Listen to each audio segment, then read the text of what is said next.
صد مهر و وفا میان دوستان باشد. دوستان مرا خدا نگهبان باشد. امیدوارم که هر کجای باشید سلامت و سربلند باشید. اکنون که عید رمضان فرا رسید، پیش از همه تبریکاتی با جان و دل خود را از ملک غریبستان به ملک تاجیکستان به همه یار و دوستان و به خویش و تباران و به حق و همسایگان، به مردم مهنتکش و تمام غریبان، به امت محمدی و کل مسلمانان میخواهم برسانم.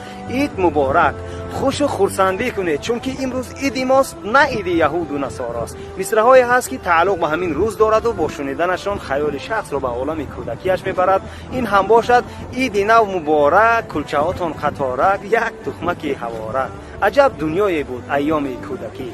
نورسیمان در دبستان و سر و صحرا گذشت، گاه سیر و گاه گشنه با دویدن ها گذشت. عید سید رمضان مبارک. السلام علیکم و رحمت الله.